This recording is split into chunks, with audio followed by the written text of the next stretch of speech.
A guy by the name of Jack Mayer had extraordinary returns. The team he built, they paid their managers a lot of money for really outstanding returns. They got a lot of complaints. That system was dismantled. And since then, they've had 7 people running the fund, including some interims, but 2 people who stayed less than 2 years. Lots of turnover, lots of strategy changes. And, Harvard was the envy of the world. And if you look at their 10-year return, they were in the bottom 20%. Why the turnover? It seemed like a pretty good seat to me. Yeah, well, there's a lot of scrutiny. And one issue is, if you're a top performer there, you're getting paid, you show up on the tax forms and everybody knows how much you are being paid. And there's a lot of scrutiny. So what universities are doing well if we rank them in terms of return and all that? Well, if you look at their big rival, Yale, they're in the top 10% of returns for the 10-year annualized return and the 20-year annualized return. They've had largely one person, the legendary David Swensen, who managed their fund from 1986, a Yale-trained economist until he died in 2021, and one of his trusted lieutenants has picked up where he left off. They have a very different structure. Unlike Harvard, which used to employ, more than 200 people, traders, they've always sought to work with outside managers. And they sort of were there at the beginning of private equity when there wasn't as much capital. And they, seeded a lot of these managers who've had excellent returns. And you know how private equity works. You're not going to get a big return in year 1 or year 2. There's this thing called the J curve. So it takes time. And, schools like Yale and Princeton and MIT, whose CIOs have worked for Yale in the past, they all invest together, and they've all done much better than Harvard.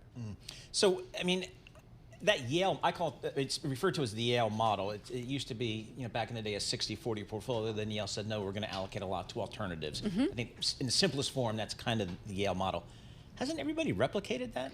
Well, everybody's tried to, but can you get into the funds that Yale is in? No way.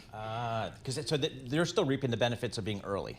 Absolutely. But now this year and last year were not great years of returns for the biggest endowments. Private equity has really lagged in public equities. This year, what was it, 23% return? The college endowments are going to be nowhere near that. To be fully in the S&P would be too much risk for them. But, we've seen a few schools report returns, high single digits.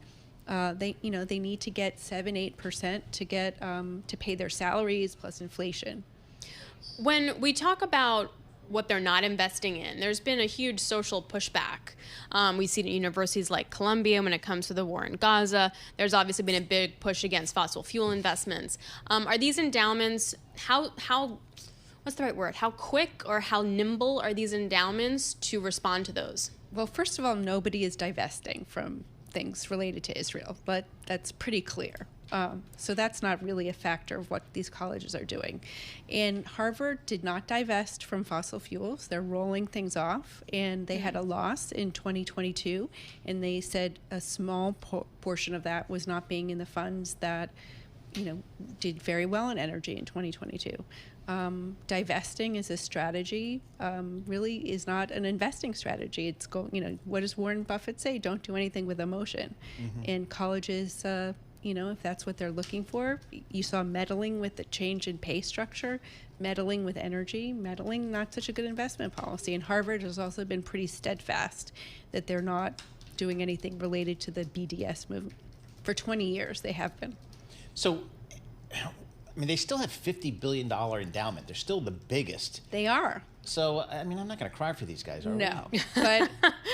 But also, who's nipping at their toes is the University of Texas. And the reason is they have an asset that's completely uncorrelated to anything. They have oil, and they have 2.1 million acres of land in West Texas that they were just given in the 1800s by the state of Texas. And a couple years ago, they had an extra $2 billion gains that had nothing to do with anything they did investing-wise.